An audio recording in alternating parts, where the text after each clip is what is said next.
Advertencia. Este relato contiene descripciones de violencia, desapariciones y temas de autolesión. Si eres sensible a estos temas, toma cuidado. Trabajas noches en una prisión y aprendes a no asustarte por nada. Te vuelves insensible a los golpes, al llanto de hombres rotos, a los gritos que vienen como cuchillos a las 2 de la mañana. Aprendes a dejar las emociones en la taquilla junto al chaleco antibalas y a caminar por los pasillos como si fueses parte del hormigón. Crees que has visto todo hasta que una noche una celda te mira a ti. Me llamo como cualquiera, no voy a poner un nombre real que pueda trazar a un lugar. Soy guardia de prisión. Trabajo de noche. He visto cosas que no cuadran con los protocolos. No eran motines, no fueron peleas por drogas ni peleas de patio que terminan en ambulancias. Fueron cosas pequeñas y perfectas en su rareza. Una lámpara que se apaga y vuelve encendida con un zumbido que suena a risa. Una celda cerrada que está abierta cuando la patrulla vuelve a contar. Ojos que no parpadean. Esas cosas empiezan a comerse la rutina hasta que la rutina ya no existe. La primera vez que lo noté fue frente a la celda de Lee. Era un tipo callado, de pocas visitas, que pasaba las horas leyendo una Biblia vieja, con la portada gastada. No era un santo, pero tampoco buscaba problemas. Lo conocía de vista, sabía en qué esquina de la sala se sentaba a fumar, cuáles eran sus manías. Esa noche hacía guardia con Armen. Armen había sido mi compañero por 6 meses, un tipo con tatuajes y un sentido del humor negro que contra todo pronóstico se tomaba en serio las reglas. Era el tipo de compañero que te pregunta si cerraste bien la puerta cuando estás seguro de que sí. Esa seguridad fue lo único que me sostuvo cuando la pantalla del control zumbó y se fundió. Recuerdo el momento exacto. Eran las 02:14. La cámara de la Galería 5, la que apunta directo a las celdas interiores, se quedó amarrada a un punto, como si un ojo se hubiese quedado trabado. La imagen se pixeleó y se convirtió en manchas, una sombra de estática. Los monitores hicieron un clic y un olor a ozono me pegó en la cara, frío y metálico. Armen me empujó con el hombro y me dijo, «¿Qué carajo?», en voz baja. Yo tiré del cinturón, saqué la linterna y abrí la consola. El panel de control titilaba con luces intermitentes. Autolocks en verde, pero las puertas no respondían del todo. Un autolock que falla es una mala noticia. 2 autolocks que fallan, peor. Fuimos a pie, las botas hacen un ruido hueco en ese pasillo. La linterna crea una franja blanca que rasga la oscuridad. A mitad de camino alguien dejó un libro en el suelo, abierto por la mitad, como si la lectura hubiese quedado colgada en el tiempo. No era el libro de Lee, no. Era una novela barata. Lo recogí con la yema de los dedos y la página que quedó doblada hablaba de un hombre que esperaba afuera en la lluvia. Extraje la llave maestra y me acerqué a la celda 3B donde Lee estaba. La puerta estaba cerrada, como debía estar. Empujé la reja con el canto de la mano y la abrí al mínimo. Dentro no había nada que pudieras llamar una escena. La cama hecha hacia una esquina, la bolsa con sus cosas en la cintura del colchón, el lavabo con una marca de agua vieja. Lee estaba sentado en el borde de la cama mirando al pasillo. Sus ojos me encontraron y fue como si la celda mirara de vuelta. No parpadeaba, no movía la cabeza, no respiraba con la cadencia de alguien vivo y alerta. Era un silencio de piedra. Me acerqué. Armen me dijo cerca del oído, «Señálalo». No decía nada para asustarme, era una costumbre que teníamos para que el otro vea lo que el primero ve. En el bolsillo interior del pantalón de Lee, sin que se notara al principio, había un billete doblado. Lo sacó como si lo tuviese escondido de la vergüenza. Lo dejó caer en mi mano. Era un billete de 100, nuevo, vívido.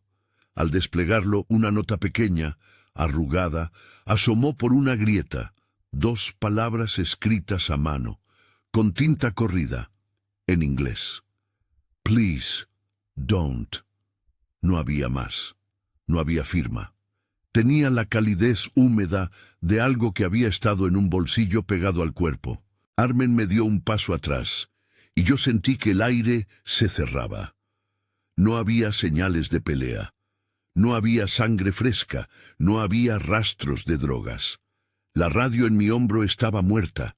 Un zumbido apagado. La alarma de la celda no había sonado. Todo en el ambiente se comportaba como si hubiese decidido no contar la historia. Hicimos el papeleo. Fotos, bitácora, las preguntas de rutina.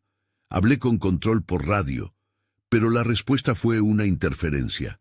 Control, control, me reciben. Y la línea devolvía ruido, como si algo cientos de metros detrás del cristal de la consola no dejase pasar nuestras voces. Al día siguiente, el forense diría que Lee se había ahorcado con una sábana, que era una muerte que encajaba en la literatura de hospitales y cárceles.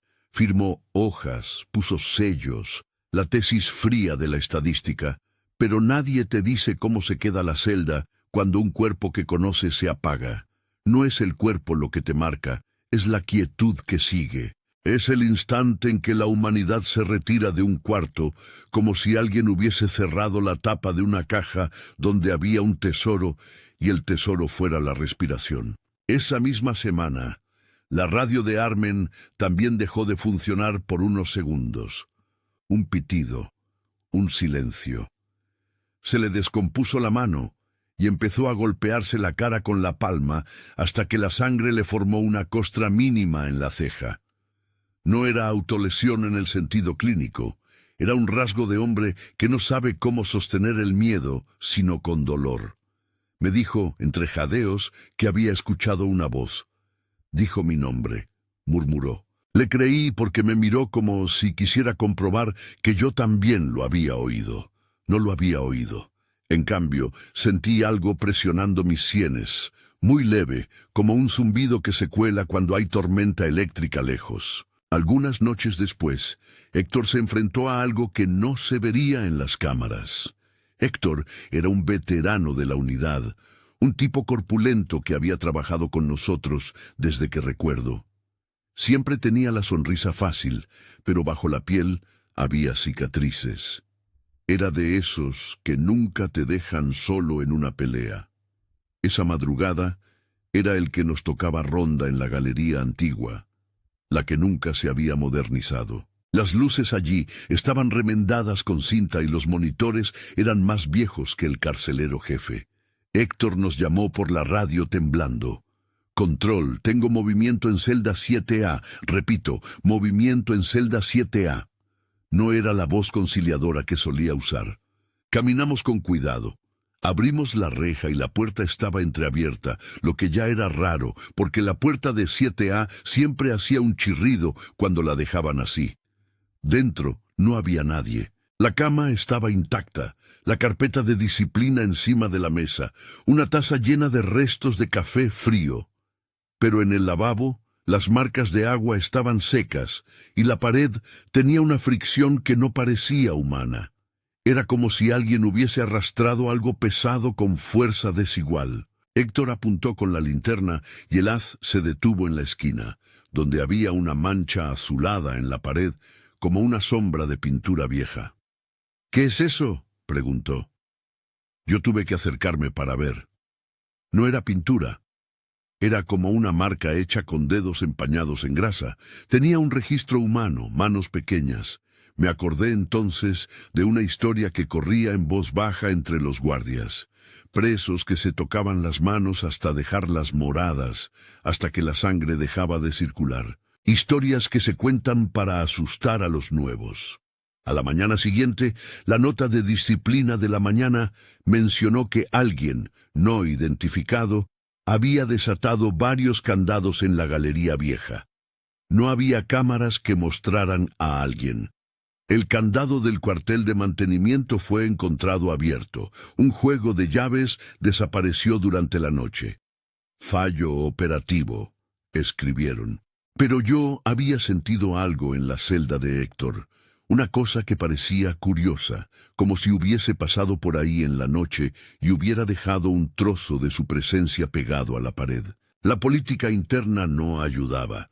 Algunos allí preferían explicar todo como parte del manual.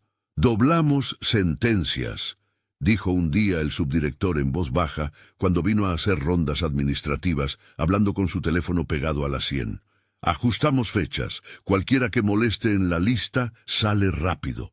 El lenguaje era un género que justificaba lo injustificable. Se hablaba de números, de camas, de presupuesto, como si los hombres fuesen fichas. Y las fichas, en esa lógica, se podían mover, tapar, esconder. Me dijeron, con esa frialdad administrativa, que mis informes no podían complicar estadísticas. «Ten cuidado con lo que escribes», dijo Howard, jefe de turno, con la sonrisa de un contador.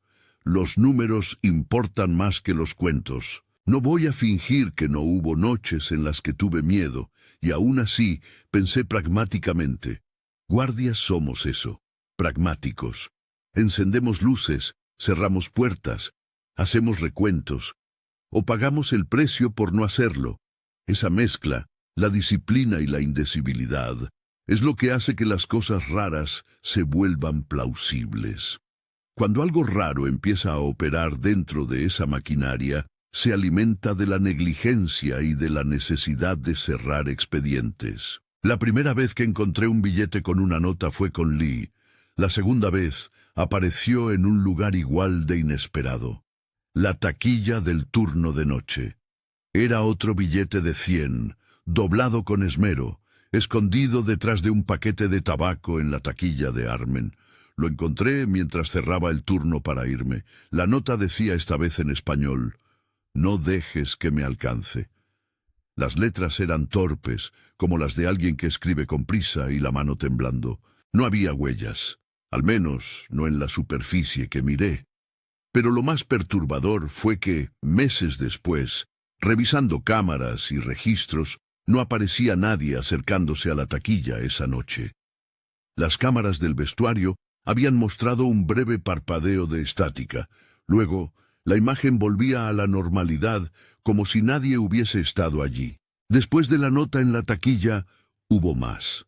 Recordatorios, pequeños objetos que no deberían estar en el sitio donde aparecían. Un dedal en el bolsillo de Walter, una pastilla de menta en la mesa de la sala de control, un mechón de pelo anudado a una llave. Todos ellos, inocentes en apariencia, venían con una sensación de desplazamiento.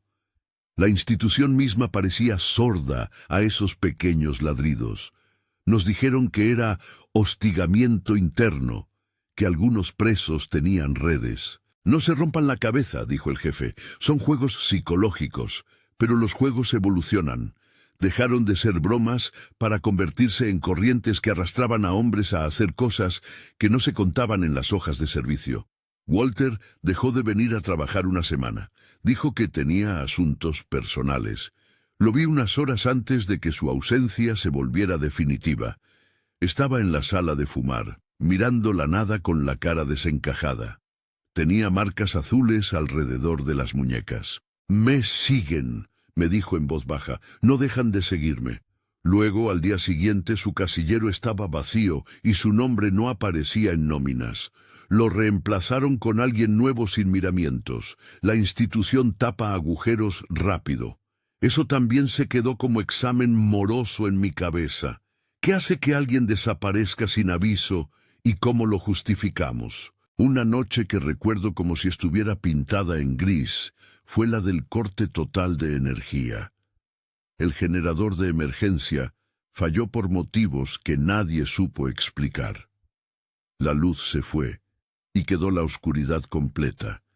Esa oscuridad que no es ausencia de luz, sino presencia de algo más denso. Los ventiladores dejaron de soplar, las cámaras se congelaron y en el silencio hubo un sonido que no tenía causa. Un repiqueteo desde las celdas de la Galería Sur, como si alguien golpeara con las uñas desde adentro de la pared. El repiqueteo iba y venía en patrones, a intervalos regulares como si fuera un latido. Fuimos hacia allí por obligación, por el deber que nos define. Entre las sombras encontré a un chico llamado Timmy. Era pequeño, no mayor de 22, con cara de alguien que aún no entiende la prisión del todo. Estaba encorvado junto al lavamanos, murmurando la misma frase una y otra vez: «No dejes que me alcance». No se asociaba con nadie, no tenía visitas ni cuentas. Cuando nos acercamos, levantó la mirada y por un segundo hubo una claridad, una lucidez que me partió por dentro. «Lo vi», dijo, «lo vi bajo la ventana». Cuando pregunté qué era, no supo decir. Solo repetía la frase y apretaba las manos hasta que las uñas se clavaban en la palma. Lo subimos a observación. Timmy se calmó con medicación. Al día siguiente, su celda estaba vacía. Había una nota en la mesa de registro de turno: «Traslado por seguridad». No había ningún registro en el sistema que indicara que alguien lo hubiese trasladado. Simple ausencia administrativa. No voy a mentir. Cuando las piezas empiezan a no encajar, tu imaginación hace el resto. Empiezas a ver patrones donde podría no haberlos. Pero hay cosas que no muerden de la imaginación. Como una noche en la que Armen me dijo, con la voz quebrada, que había visto algo deslizarse por debajo de la puerta de su casa. No era un preso, dijo, no era ni siquiera humano. Me contó que había una sombra con manos finas que olían a metal. Después de la historia de Armen, los dos empezamos a mirar las cerraduras de otra manera, las bisagras, la forma en que una puerta respira con la temperatura del pasillo. Empezamos a notar fallos en los mecanismos, cosas que no se explicaban por falta de mantenimiento. La cosa que creó el miedo no tenía necesidad de aparecer física y ostentosamente. Su arma preferida era la interrupción. Radios que mueren, cerraduras que se sueltan, sistemas que olvidan registros. Era como si la realidad, en algunos puntos, tuviera costuras que se abrían y dejaban salir una mano fría, o quizá, más exacto, una falta de realidad. Los monitores dejaban de transmitir por 10 segundos y en esos 10 segundos cualquiera podía cambiar de lugar. Encontrábamos cosas en sitios donde no deberían estar y nadie sabía cómo. Hicimos lo que cualquier persona cuerda haría. Escribimos informes. Alegamos fallos técnicos. Solicité que el sistema de cámaras fuera revisado por mantenimiento externo. Lo hicieron de mala gana. Encontraron polvo en los contactos, cables sueltos, soldaduras fatigadas. Magnífico. Recibí el informe y lo archivaron. Pero por las noches, la celda de Lee seguía mirándome con vacío en los ojos cuando pasaba por el pasillo. La nota de 100 en mi bolsillo no era una broma, estaba allí como un aviso. La frase en la nota parecía menos una petición y más una instrucción: «No dejes que me alcance». Esa es la línea. Cuando una petición empieza a sonar como mandato, el pánico se transforma en obediencia. Empecé, sin darme cuenta, a reaccionar de manera mecánica. Cada vez que encontraba un billete, una nota o una marca, lo metía en un cajón. Los guardaba en un sobre, como pruebas de una investigación que nunca existió en papel. Por las noches los sacaba y los miraba bajo la luz de mi lámpara en la cocina del descanso. Sentía que recogía migas de algo que había comido un monstruo. A veces los billetes estaban sucios, otros estaban impecables como recién salidos de un cajero. La nota siempre olía a lo mismo: humedad y un regusto a hierro. Si estás escuchando esto y te llama la atención, dime en los comentarios si alguna vez trabajaste de noche en algún lugar y sentiste que no estabas solo. Leeré los mejores relatos en el siguiente video. No estás solo con este sentimiento. Compartimos lo extraño y eso hace menos pesado el peso de la noche. Después de esa petición, de ese gesto de compartir, seguí con lo que conocía. Control, patrulla, conteo, informe. Pero las noches se multiplicaban en capas. Una de esas capas fue la de Mary, que llamaban Meridian en su expediente, y Mary por una vieja costumbre de los internos. Mary estaba en Solitary, en el módulo donde van los que no encajan. No la conocía de las rondas diarias. La primera vez que la vi fue porque me asignaron a alimentarla por la noche. Solitary tiene su propia ley. Una celda individual, un solo foco de luz, una ventanita del tamaño de una mano. Mary era un misterio encogido en la cama, con las palmas de las manos teñidas de un azul que parecía no ser de sangre ni de pintura. Parecía como si la piel le hubiese tomado una tonalidad ajena. Su expediente decía poca cosa: conducta errática, autolesiones, resistencia a las órdenes. Nadie mencionó que, cuando me acerqué para pasarle la bandeja de comida, me miró con tal calma que casi sentí vergüenza. Sus ojos eran claros, sin hostilidad. «Sabía que vendrías», dijo. «Ya lo sabía». Me entregó un sobre cerrado con el almuerzo, y dentro, otra vez, un billete de 100 con una nota: «You got me out». La frase estaba en inglés, pero recortada, como si fuera de alguien que mezclaba idiomas en su mente. Las letras eran distintas a las de las notas anteriores. Esta tenía una mano más firme, casi elegíaca. No voy a decir que no sentí culpa. Sentí culpa porque algo en Mary me llamó la atención más allá de lo profesional. La mano azul de Mary parecía una protesta viva. Existía, y su extraño color me hizo pensar en exposición, en toxinas, en frío. Me contó, en voz baja, una historia que no debía ser suya. «Me dijeron que estaría a salvo aquí», dijo. «Me dijeron que me aislarían para curarme». Los términos clínicos: seclusion, protocols, therapy. Palabras que suenan correctas en papel, pero entre las rayas de la luz que entraba por la ventana diminuta, Mary me dejó ver otra cosa. Una convicción calmada de que algo se acercaba y que ella, de alguna manera, prefería que la vigilaran de cerca. «Ya está decidido», dijo, y luego una sonrisa que no tuvo nada de paz. No llegamos a un punto claro con Mary aquella semana. Hubo cruces de órdenes, cambios de turno, médicos que hablaban de pruebas sin explicar qué buscaban, pero la presencia de Mary y su billete se clavó en mí.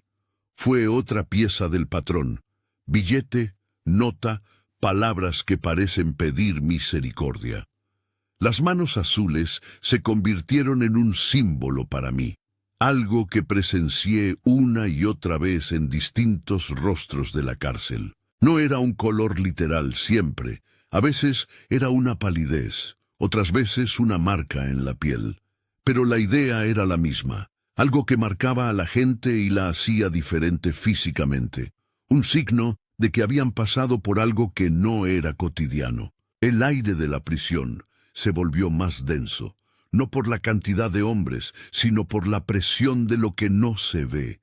Empecé a soñar con los pasillos. Soñaba que las puertas se abrían y las celdas se deslizaban por el suelo como piezas de un tablero que alguien movía.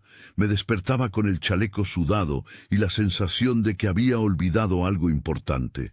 No sabía si era mi culpa o mi deber lo que me perseguía.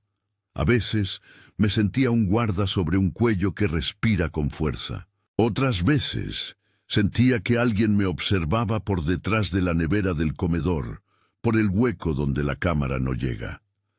Una noche, después de un turno de turnos, me quedé un rato más en la sala de descanso, mirando los sobres con notas que había ido guardando. Los fui leyendo uno por uno, como si fueran la crónica de una enfermedad. Encontré la primera nota, la de Lee, y la sostuve contra la luz. Las letras se veían más claras. «Please, don't», decía. La segunda, la de la taquilla de Armen con su español directo: «No dejes que me alcance». La de Mary: «You got me out». Me di cuenta entonces de una cosa que me heló. Las notas no pedían lo mismo. Eran variaciones de la misma súplica, versiones de un ruego que cambiaba según el que lo escribía. Pero había una coherencia.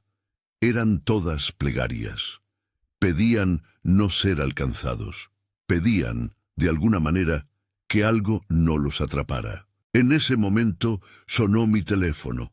Era un número desconocido, y cuando lo contesté nadie dijo nada, solo un susurro que parecía un viento a través de metal.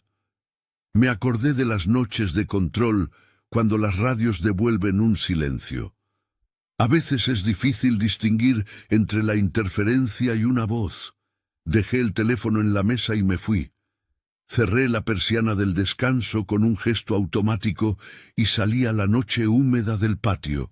La prisión tenía un cielo que no era cielo, era una losa que pretendía ser cielo. Me senté en un banco y pensé en las manos azules, en los billetes, en las frases mal escritas. Sentí que me observaban, y no supe si era culpa mía porque había estado ahí, o si había hecho algo que los atrajo sin querer. Cuando vuelvo el reloj en la memoria, la línea que une todo lo que ha pasado no es clara. Hay manchas y fragmentos que parece que van a encajar y que sin embargo se resisten. Quiero creer que mi falta de respuesta no fue un desencadenante irreparable, que lo que hice fue lo mínimo que podía hacer en el momento. Pero la nota en mi bolsillo y la voz en mi teléfono me dicen otra cosa. Dicen que el mundo tiene maneras de cobrar lo que le debemos. Esa noche, mientras caminaba hacia la reja para hacer el conteo nocturno, vi a alguien al borde del patio. No era un interno. La figura estaba erguida, quieta, demasiado quieta para ser un hombre que pasa la espera. Llevaba un abrigo largo que le caía como si el tiempo le pesara.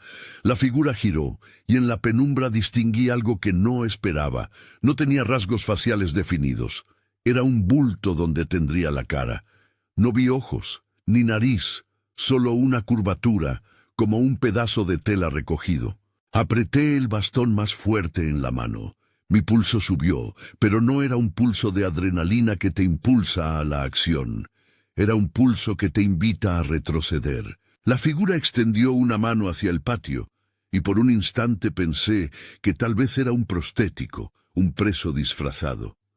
Pero había algo en el gesto que no era humano. La mano se movía con una precisión lenta, como si separase el aire en capas. Después, sin prisa, se desvaneció hacia la sombra de la torre de vigilancia, donde la luz de seguridad hacía un cono pálido. Miré a mi alrededor. Las cámaras no enfocaban ese punto. Armen no estaba con nosotros. El conteo se cerró con normalidad. Nadie dijo nada. Mientras volvía a la caseta, sentí que alguien no quería que yo contara lo que había visto.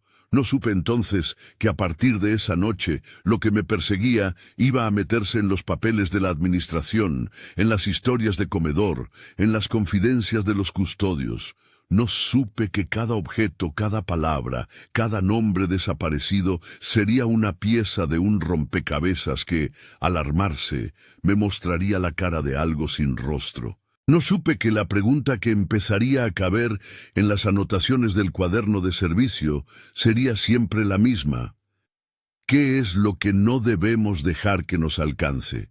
Pero la vida aquí no se detiene por preguntas, y yo, al final de esa noche, guardé los billetes, cerré la taquilla, apagué la luz, y me fui a casa con la sensación de que alguien había pasado por mi vida como quien deja una puerta abierta detrás.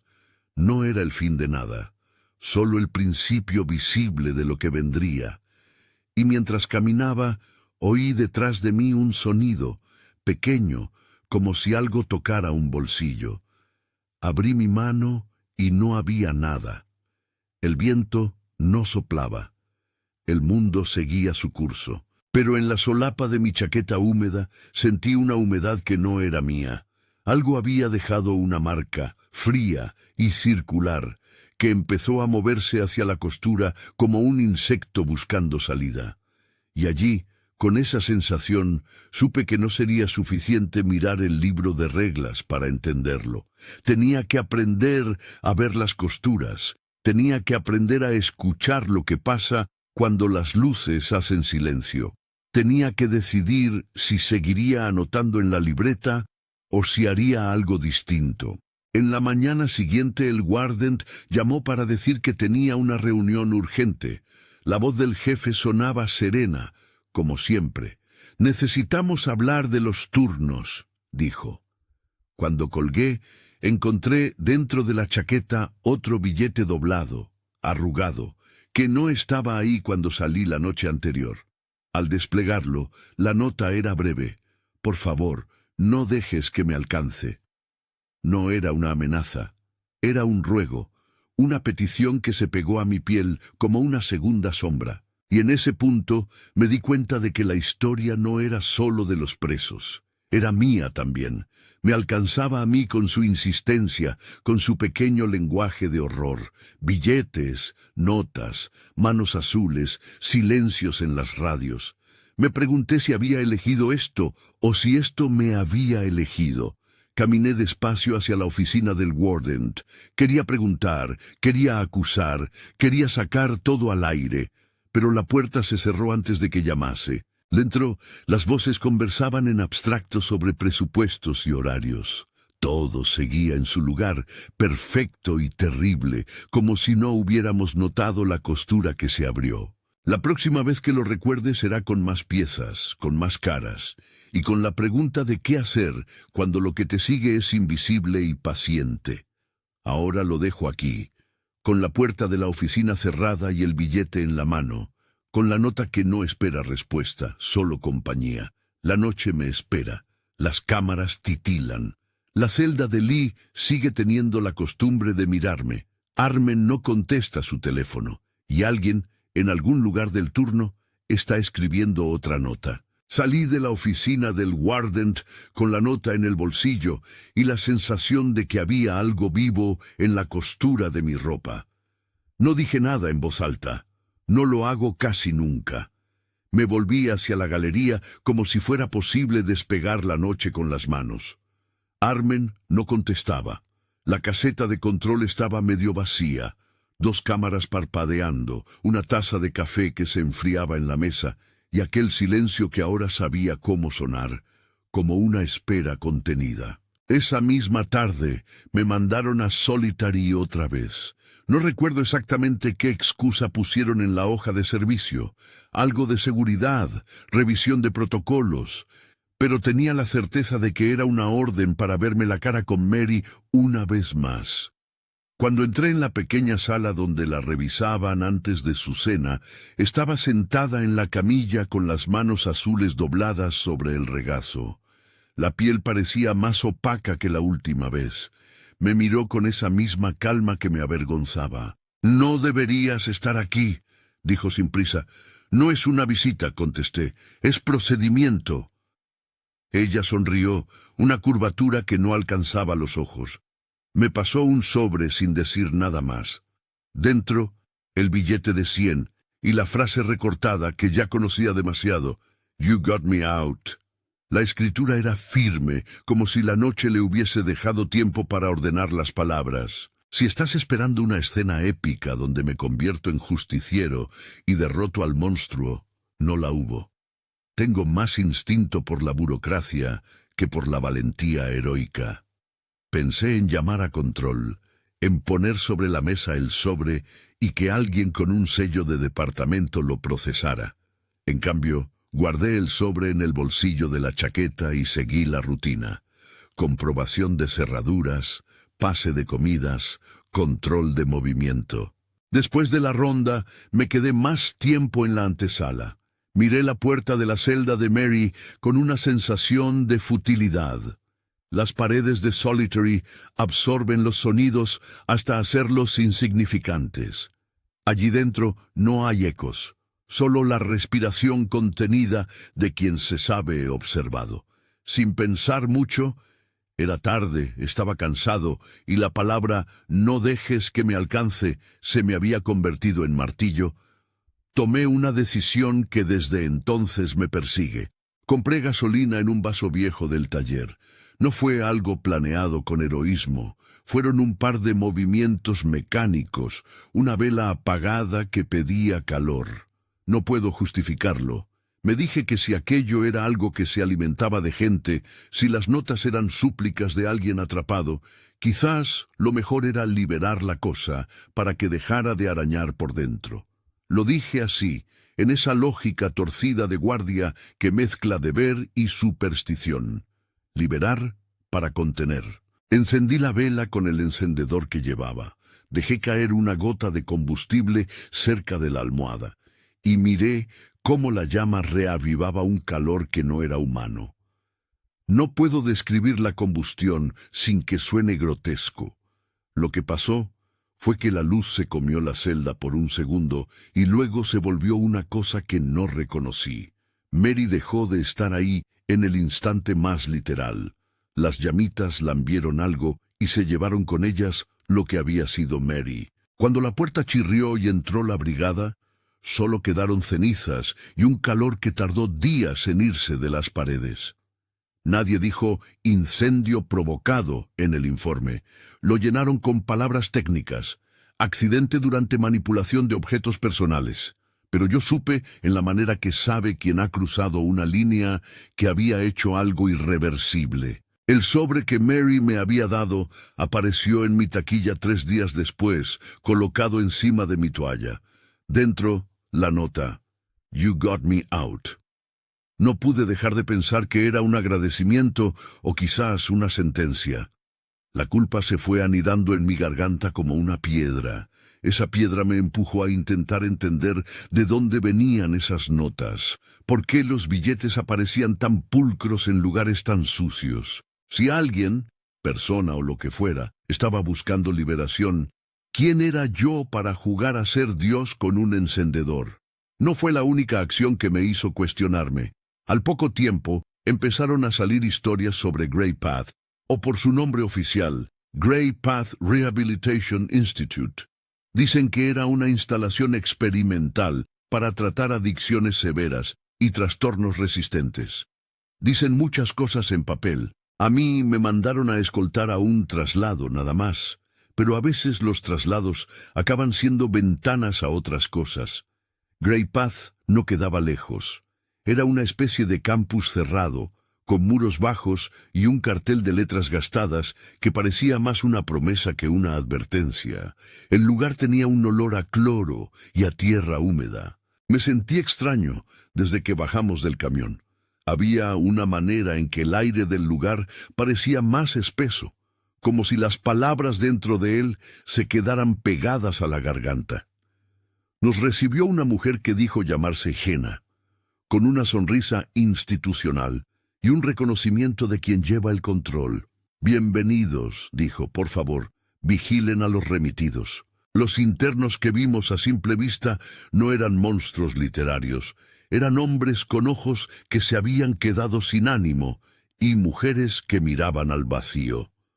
Pero había algo que se movía entre los edificios, un rumor de pasos sin dueño, como si algo más entre los árboles de la propiedad no pudiera decidir si estar dentro o fuera.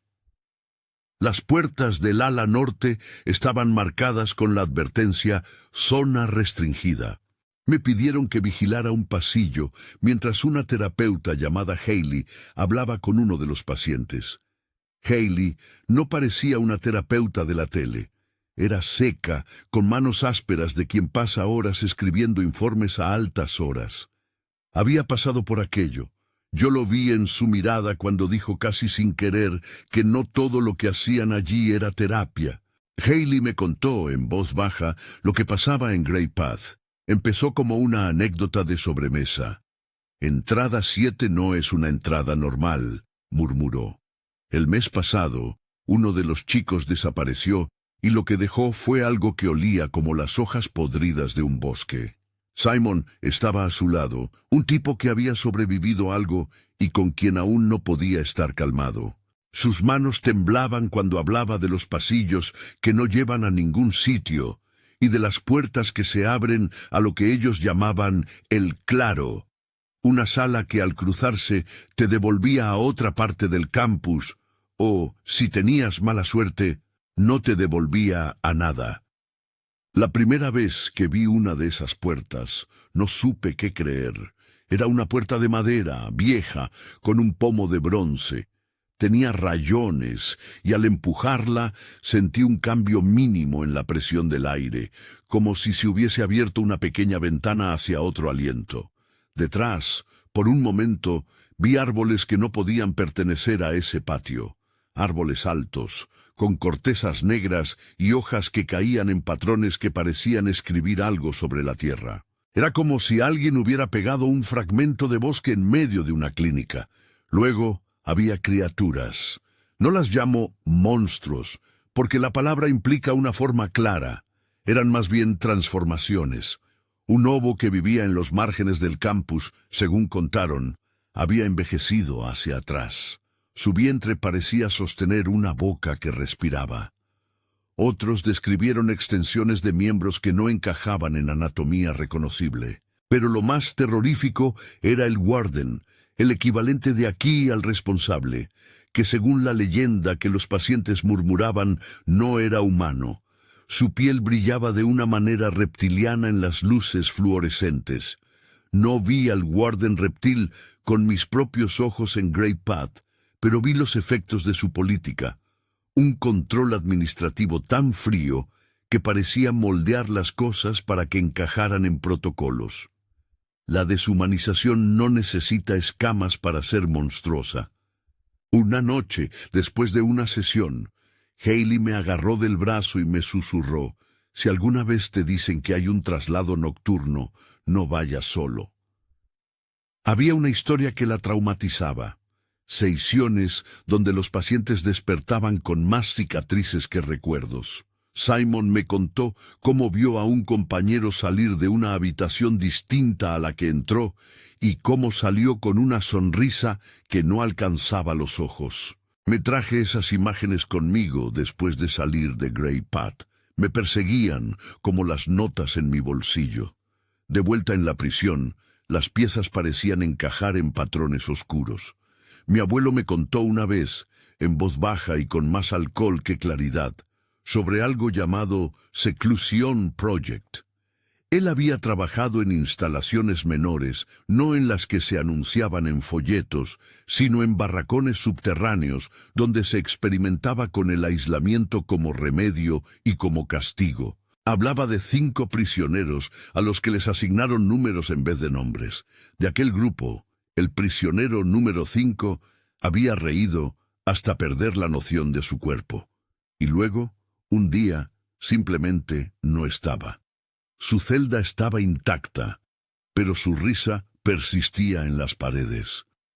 Mi abuelo aprendió lo que yo empecé a aprender, que el aislamiento a veces no cura, y que las instituciones tienen maneras de provocar lo que después lamentan. Busqué los papeles de mi abuelo en la caja metálica del trastero. Había cartas amarillas, listas de suministros y un sobre con un recorte de periódico. En la foto, 5 hombres miraban a la cámara con rostros endurecidos. Uno de ellos, el número 5, tenía una sonrisa que parecía más una cicatriz. En el dorso, la nota de mi abuelo: «Cuidado con dejar puertas cerradas por mucho tiempo».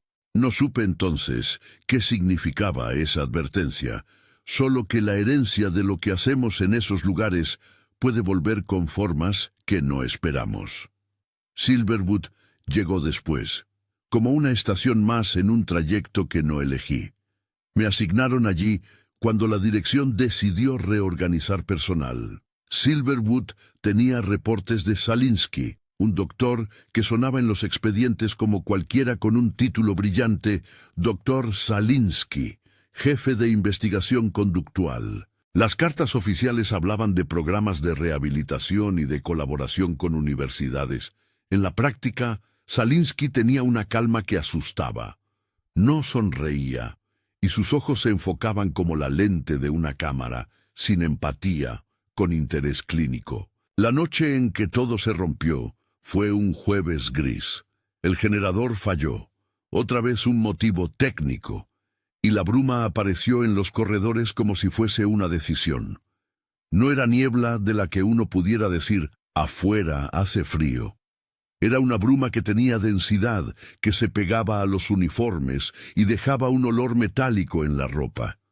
Las luces fluorescentes parpadearon y los monitores comenzaron a mostrar interferencias que parecían tener intención. Las cámaras devolvían imágenes que no correspondían a las salas que enfocaban. Control gritó instrucciones a través de la radio y las respuestas venían como ecos. Patrick Davis estaba en la lista de observaciones anoche. Era un nombre que había escuchado y que de repente comenzó a repetirse en los informes. Zalinsky apareció en el pasillo con una linterna. «No toquen nada», dijo, con la voz que da órdenes en comités científicos. Fue ahí cuando vimos la fractura. No era un agujero ni una grieta física normal. Era un lugar donde la luz parecía doblarse. Una rendija en el tejido de la realidad.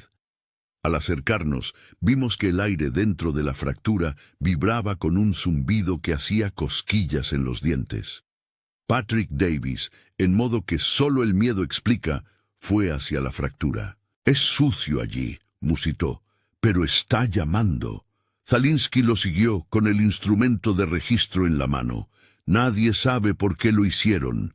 Nadie sabe por qué Patrick sonrió de esa manera que los internos consideran la marca de la rendición. La fractura se tragó la luz un segundo y luego se cerró como si alguien hubiera cosido la mañana. Zalinsky no volvió a salir. Patrick tampoco. Lo que quedó fue una mancha negra en el suelo, como tinta diluida, y un silencio que no permitía movimientos inútiles. Los registros administrativos pusieron palabras: evacuación, traslado a centro especializado, contratación de consultores. Otras palabras en papel que cubren lo que el resto de nosotros sabe en los huesos. Nadie regresó, y algo se llevó sus nombres de las listas.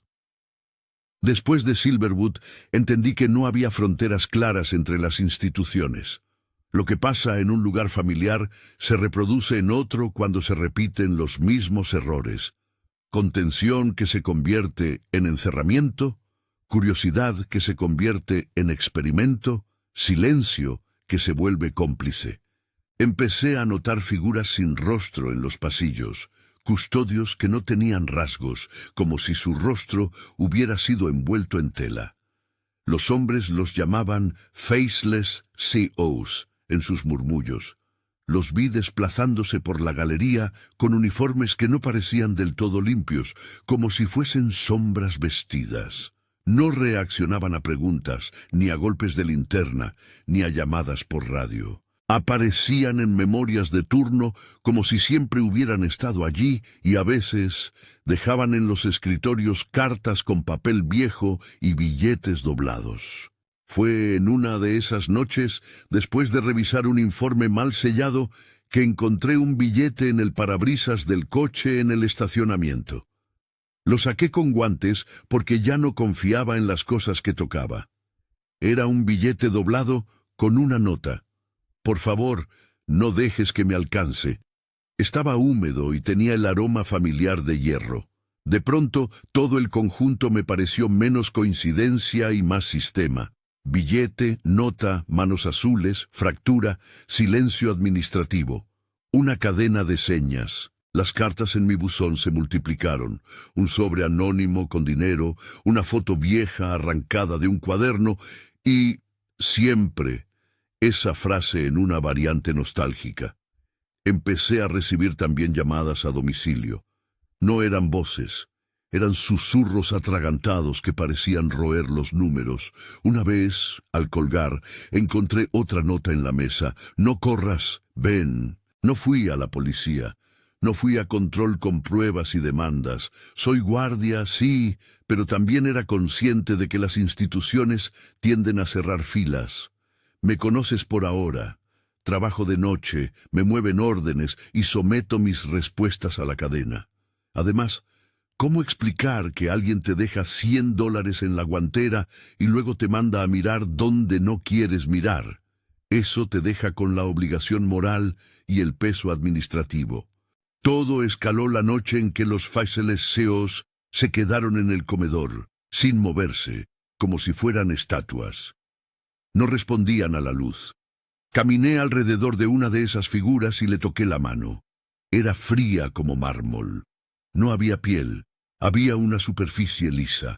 Sentí náusea, no por lo macabro, sino por la certeza de que algo que debería tener nombre no lo tenía. Esa misma noche, las cámaras capturaron un fenómeno que nadie pudo justificar técnicamente. En la grabación de la Galería Norte, por unos segundos, aparecieron más cuerpos de los que cabían en la imagen. Cuando los técnicos revisaron el archivo, las imágenes habían sido borradas parcialmente. Quedaba un salto temporal, un corte.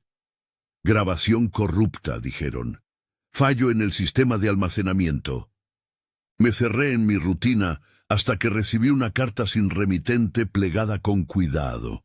Dentro, un recorte de la foto del prisionero número 5, el mismo que mi abuelo había guardado, y una calca de mi nombre con la frase, «Por favor, no dejes que me alcance». La caligrafía era la mía, o una imitación perfecta. Desde ese día, cada sombra en la celda parecía tener una boca que respiraba mis errores. Llegó el momento en que entendí que ya no podía mirar con ojos profesionales. Empecé a preguntar en lugares donde la gente te mira como si fueras a romper algo al tocarlo. En el comedor, en los pasillos. Un viejo técnico me dijo algo que me siguió. Esto no es de personas, es de decisiones.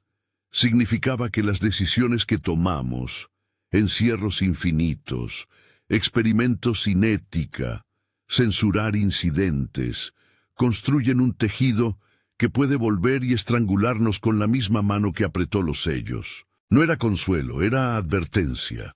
A la vez, llegaron testimonios de quienes habían pasado por Grey Path y habían vuelto. Haley me buscó una noche en la caseta de control. «Vas a pensar que soy loca», me dijo.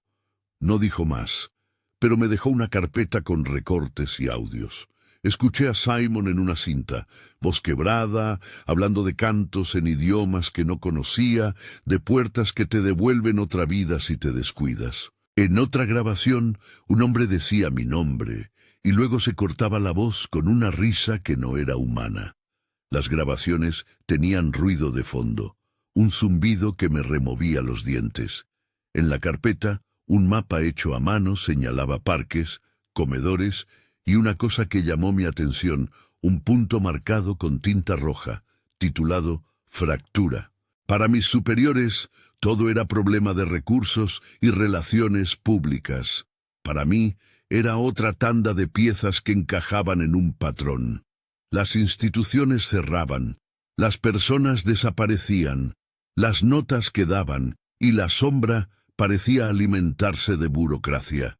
Empecé a llevar un cuaderno en el que apuntaba cada billete, cada nota, cada omisión administrativa. Lo hice por mí y por alguien más, aunque no sabía a quién. La noche de la confrontación no fue una escena de película, fue más un agotamiento que un plan. Me desperté llamando por radio a Armen una semana después de su desaparición. El radio devolvía estática y luego esa voz que no es voz, una vibración que me calaba la cabeza. En la pantalla del control, una cámara de la Galería 6 mostró una figura sin rostro apoyada en la reja. No parpadeó. Se quedó allí, inmóvil, como si quisiera que la viéramos. Abrí la puerta de la caseta y salí. No estaba pensando en heroísmo. Pensaba en cómo detener las notas, cómo cerrar la costura que se abría en las noches. La figura sin rostro me miró, y aunque no tenía ojos, sentí una mirada que danzaba por lo que yo bastante inútilmente llamo alma. No hay palabras correctas para lo que uno siente cuando algo sin rostro te evalúa. Me dispuse a actuar sin plan. Saqué del bolsillo el sobre donde guardaba las notas antiguas. El paquete de billetes estaba arrugado. Lo lancé al suelo como si fuera ofrenda. La figura se inclinó hacia el dinero, lo tomó como atraída por lo que le pertenecía o por lo que ansiaba. Entonces sucedió algo que no esperaba. Un sonido como un acorde mal afinado resonó en la galería. y las cámaras parpadearon. Vi en el reflejo del metal que mi mano sangraba. No había herida visible, solo una humedad que recorría mi palma. La figura se volvió hacia la reja, y por un instante el pasillo se llenó de caras. Hombres que conocíamos, algunos con manos azules, otros con notas dobladas. Se repitió la frase como un coro: «No dejes que me alcance». No supe quién hablaba. Esa noche apreté los puños hasta que los nudillos me dolieron. En la mano tenía la sensación de algo pegajoso y frío. Regresé a la caseta, archivé el incidente como interferencia operativa y me acosté con la respiración entrecortada. No dormí. Empecé a hacer una lista mental de remediaciones. Hablaría con mandos, solicitaría auditorías, expondría la anomalía. Me imaginé llenando formularios oficiales con la verdad. Es curioso cuánto confías en palabras de tinta cuando la noche te ha enseñado que las palabras se evaporan. Pero la máquina hace su trabajo. El sistema se movió para cerrarse. Salinsky, cuando aún estaba entre nosotros, me miró con la frialdad de quien piensa en coste-ficción y me ofreció una solución clínica. «Documentación», dijo. «Procedimientos por escrito». Sus manos eran precisas. Si conseguimos que la narrativa sea técnica, podemos contenerla. Le vi en los ojos un brillo que no era empatía, era el brillo de quien ve datos en la piel humana. Entonces llegó una carta a mi casa que no era mía. Dentro había una fotografía de un cuarto viejo, una celda con la luz colgando y en la pared un número raspado. En el reverso una nota que me dejó sin aire. Mi abuelo intentó cerrarlo con papel, no funcionó. La letra era la de mi abuelo, o la intención de quien imitaba su letra. Fue la confirmación de que la historia no era personal, sino intergeneracional. Era la prueba de que lo que habíamos hecho décadas atrás seguía haciendo su trabajo oscuro. No sé exactamente en qué momento decidí que debía poner punto final. Fue una acumulación de notas, billetes y sonidos. Fue la visión de la puerta con árboles que no pertenecían a un patio, la risa del número 5 en una cinta vieja, la mano azul de Mary que se me quedaba pegada en la memoria, el rostro sin cara en el patio. La decisión fue una mezcla de rabia, culpa y una necesidad de detener el contagio. Hice lo que creí que era correcto.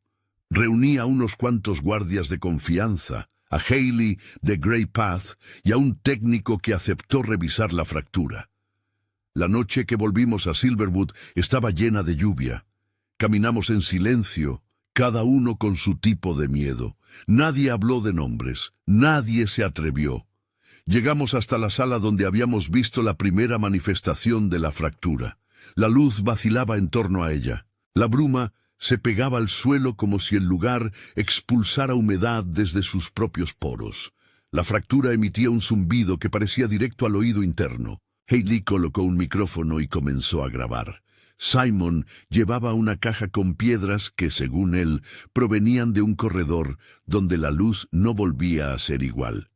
El técnico había preparado un rudimentario generador de campo, un aparato que supuestamente crearía una interferencia que mantendría sellada cualquier resonancia. No sabía si creer. Era la suma de la desesperación y la ciencia improvisada. Nos pusimos en torno a la fractura como si fuésemos clérigos de una religión nueva y con malas herramientas. A mí me dio una sensación de repetición histórica. Mi abuelo, Salinsky, yo, todos intentando tapar con herramientas humanas algo que no respeta costumbres humanas. Colocamos el generador. Hubo un momento en que la máquina vomitó un sonido que no era humano, una vibración que recorrió la carne. La fractura vibró y se abrió un poco, mostrando un brillo interior como si fuera el ojo de una bestia. De dentro, una voz, o un conjunto de voces, susurró: «Gracias». «¿Quién dijo eso?», preguntó uno de los guardias con voz temblorosa. «No lo sé», respondió Haley, «pero no es una quién como la entendemos. El generador subió de potencia. La máquina comenzó a calentar. Vi en la cara de Simon un destello de triunfo y miedo. Y entonces un sonido cambió todo. Un batir de alas que no debería haber estado allí, y en el borde de la fractura apareció una silueta reptiliana que recordaba a las leyendas de Zalinsky. No tuve tiempo de pensar. El técnico gritó que cortáramos la alimentación. El generador chisporroteó, explotó en una lluvia de chispas y la fractura se cerró con un golpe que me hizo perder el equilibrio. Cuando me recompuse, la sala estaba llena de humo fino y algo se movía en el suelo, como si lo que había pasado hubiera dejado un rastro. Simon tenía la cara manchada por algo oscuro. Hailey vomitó por el olor que salía. No puedo decir que ganamos. En mi bolsillo encontré un billete nuevo. Estaba doblado y tenía una nota. Lo siento. No sé si la nota pertenecía a la fractura, a Zalinsky o a mí. Lo único que supe es que la noche nos dejó una deuda que no podíamos cobrar. Al día siguiente, los registros administrativos hicieron lo suyo. Ejercicios de lenguaje protocolario, declaraciones que protegían a gente y nombraban a otras para que no pudieran hablar. Zalinsky dijo que nos esperábamos riesgos y que la ciencia tiene consecuencias. Nadie preguntó por qué la fractura se había cerrado justo en el momento en que el generador falló. Nadie preguntó por qué las cámaras se borraban. Desde entonces, las notas disminuyeron por un tiempo. No diré que todo terminó. Sería una mentira que me serviría para dormir mejor. Las notas cambiaron de tono, de urgencia a resignación. Los billetes dejaron de aparecer tan seguido. Pero lo que no se fue la sensación en la costura. Algo había marcado mi vida de guardia para siempre. Empecé a ver a mi abuelo en mis decisiones. Él también cargó con cicatrices que no compartió. Comprendí por qué había guardado sus papeles, porque alguien debe recordar. Lo que hice por Mary quedó como una mancha indeleble en mi memoria. La quemé con una mezcla de intención salvadora y cobarde conveniencia. El resultado fue una ausencia que siguió hablando. Me persigue la duda de si la liberé o si la protegí al dejarla ir. He pensado muchas noches que si hubiese actuado de otra manera, tal vez habría parado algo antes. O quizás no. Tal vez cualquier acción era parte del tejido que lo alimenta. La culpa es un animal sin nombre. La mantengo vivo con preguntas. Hoy todavía trabajo de noche. No porque sea valiente, sino porque no sé vivir otra vida.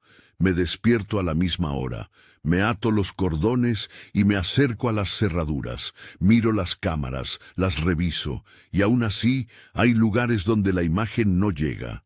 A veces, cuando las luces se apagan y el zumbido comienza, siento un gesto de familiaridad. La nota que me encontró en el bolso del coche aparece de vez en cuando, como un recordatorio. Por favor, no dejes que me alcance. No sé a quién refiere. A mí, a mi abuelo, a Mary, a Lee, a los que se fueron, o a alguien más que aún respira en las grietas. La ambigüedad es parte del castigo. Sigo recibiendo cartas. A veces son anónimas con billetes, otras son viejos recortes.